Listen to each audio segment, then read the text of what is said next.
IBPS clerk vacancy के बाद अब स्टेट बैंक ने खुद अपने बैंक के लिए क्लर्क का वैकेंसी निकाला है, जिसमें टोटल पोस्ट की हम बात करें तो 7,967 इसमें टोटल पोस्ट रखा गया है, जो कि भारत के कई एक राज्यों में इस वैकेंसी को दिया जा रहा है। और साथ ही साथ इसका ऑनलाइन आवेदन की जो प्रक्रिया जो है अब शुरू कर दिया गया है, और इसका ऑनलाइन का जो अंतिम तिथि है 31/8 तक रखा गया हुआ है। इस वीडियो में इसके ऑनलाइन आवेदन को पूरा स्टेप बाय स्टेप फिलअप करके दिखाया गया हुआ है। अगर आप भी अपना आवेदन फिलअप करना चाहते हैं तो आप इस वीडियो को देख करके अपने फॉर्म को फिलअप कर सकते हैं। और भी इसमें काफ़ी सारा जानकारी दिया गया है, यानी कि इसको फॉर्म फिलअप करने के लिए एजुकेशनल क्वालिफिकेशन क्या रखा गया है, उम्र सीमा क्या है, इसका पे स्केल क्या है, और इसका आवेदन करने के लिए कौन कौन सा डॉक्यूमेंट्स लगने वाला है, ये सभी बताया गया हुआ है। तो चलिए हम आपको अपने कंप्यूटर स्क्रीन पर लिए चलते हैं और फॉर्म फिलअप करने की प्रोसेस को स्टेप बाय स्टेप करके दिखाते हैं। इसकी एजुकेशनल क्वालिफिकेशन की बात करें तो इसमें ग्रेजुएशन मांगा गया है। चाहे आप जिस भी सब्जेक्ट से पास आउट है, कॉमर्स, आर्ट, साइंस जो भी होगा, आप इसके लिए एलिजिबल है। दूसरी बात यह कि अगर कैंडिडेट ग्रेजुएशन के फाइनल ईयर में भी है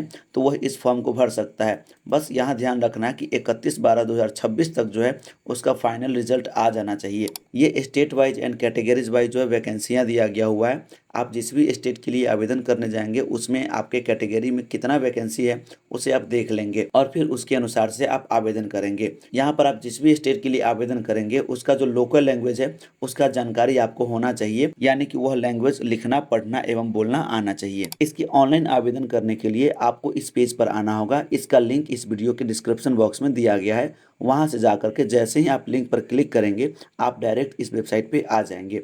यहाँ पर आप देख सकते हैं कि कुछ बेसिक इन्फॉर्मेशन जो है आपको फिलअप करना होगा। जैसे आपका जो फर्स्ट नेम है, फर्स्ट नेम इसमें डालना होगा, कंफर्म फर्स्ट नेम करना होगा। उसके बाद मिडिल नेम डालना होगा, और मिडिल नेम है तो नहीं है उस स्थिति में आप इसे छोड़ सकते हैं। उसके बाद लास्ट नेम डालेंगे और यहाँ पर कंफर्म करेंगे। उसके बाद यहाँ देखेंगे मोबाइल नंबर डालना है और यहाँ पर फिर से वही मोबाइल नंबर कंफर्म करना है। और अगर आप चाहते हैं अल्टरनेट मोबाइल नंबर देना तो यहाँ पर दे सकते हैं। वैसे ये फील्ड कंपलसरी नहीं है। जितना भी रेड स्टार मार्क वाला जो फील्ड है वो कंपलसरी, यानी कि उसमें फिलअप करना अनिवार्य है। आगे है ईमेल आईडी। अपना ईमेल आईडी लिखेंगे। ईमेल आईडी का जो @ से पहले का जो हिस्सा है वो आप यहाँ पर लिखेंगे और यहाँ पर @ है। और आपके ईमेल आईडी में जो भी डोमेन है उसको यहाँ पर आप सेलेक्ट कर देंगे। जैसे जीमेल डॉट आप यहाँ पर देख सकते हैं, hotgmail.com देख सकते हैं, in.com देख सकते हैं। तो आपका जो भी डोमेन है आप लगा सकते हैं। यहाँ पर कन्फर्म ईमेल आईडी, यहाँ पर आपने जो भी ईमेल आईडी डाला है उसको डोमेन के साथ यहाँ पर लिख देना होगा। और जो भी सिक्योरिटी कोड यानी कि कैप्चा जो दिख रहा है सेम टू सेम इस वाले टेक्स्ट बॉक्स में आपको लिख देना होगा और सेव एंड नेक्स्ट पर क्लिक करना होगा। क्लिक करने के बाद यहाँ पर कंफर्मेशन पूछा जाएगा कि आपने जो डिटेल्स डाला है सब सही है या नहीं, क्योंकि रजिस्ट्रेशन के बाद इसे चेंज करना अलाउ नहीं है। सब कुछ सही होने के बाद ओके पर क्लिक कर देंगे। यहाँ पर देखेंगे कि मोबाइल नंबर और ईमेल आईडी है जिस पर सेंड ओटीपी का ऑप्शन दे रहा है। मोबाइल नंबर पर ओटीपी भेजने के लिए सबसे पहले इसमें कैप्चा को फिलअप करना होगा। जैसे ही कैप्चा फिलअप हो जाएगा यहाँ पर मोबाइल वाले जो ऑप्शन है सेंड ओटीपी का, उस पर क्लिक कर देंगे। क्लिक करने के बाद आपके मोबाइल नंबर पर ओटीपी चला जाएगा। उस ओटीपी को इसमें इंटर करके वेरीफाई ओटीपी पर क्लिक करना होगा।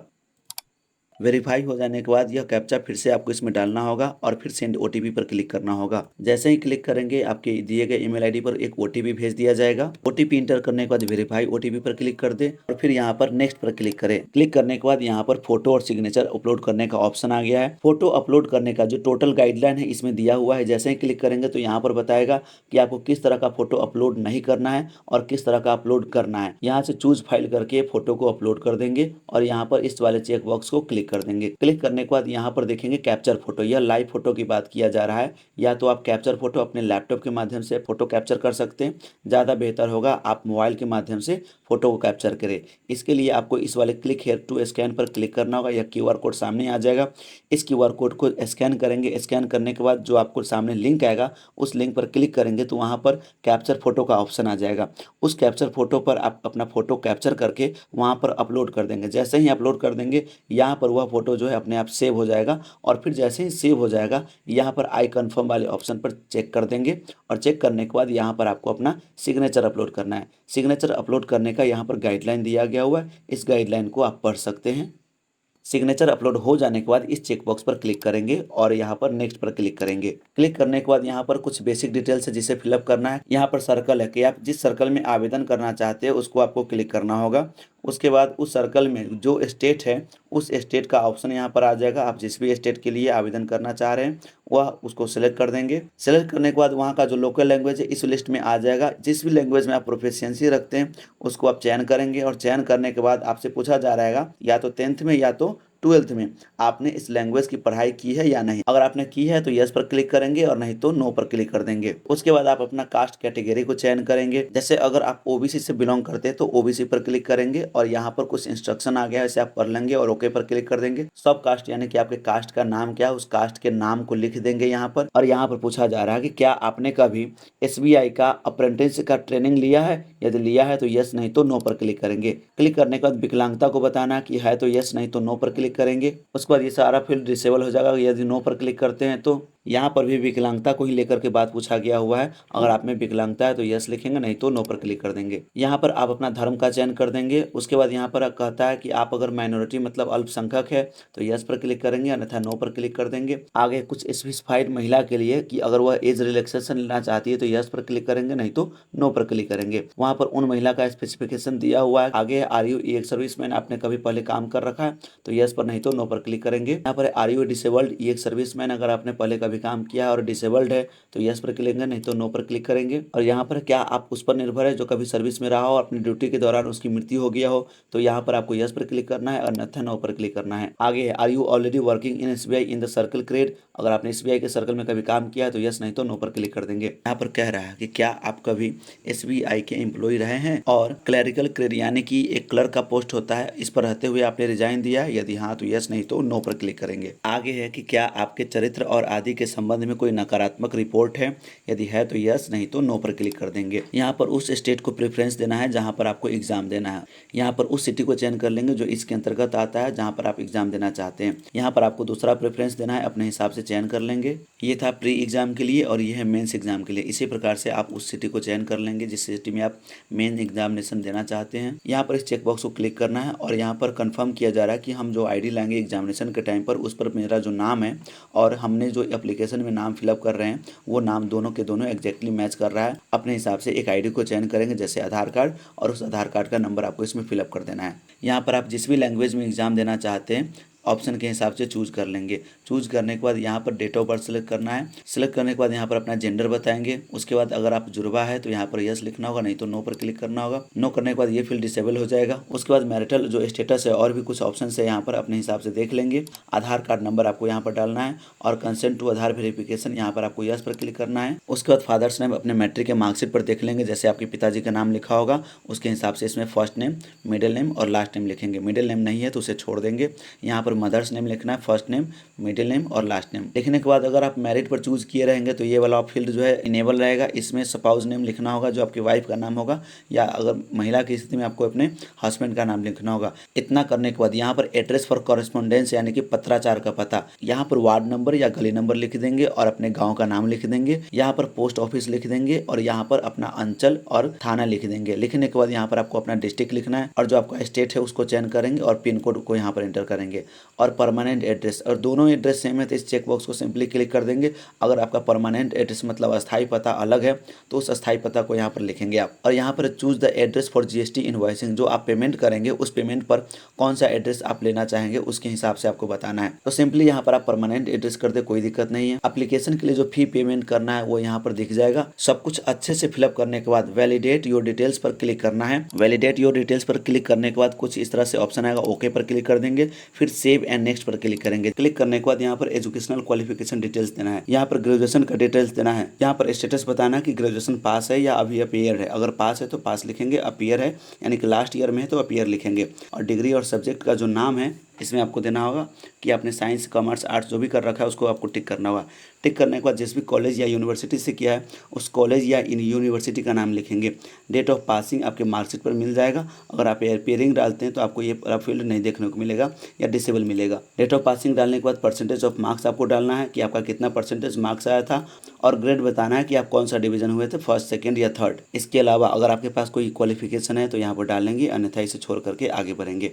यहाँ पर work experience start from the present employer, अगर है तो डालेंगे, नहीं तो इसे आप छोड़ देंगे। और यहाँ पर है कि SC ST OBC और कुछ अलग कैंडिडेट के लिए है कि प्री एग्जामिनेशन का जो ट्रेनिंग होता है आप लेना चाहेंगे। यदि लेना चाहेंगे तो यस, अन्यथा नो पर क्लिक करेंगे।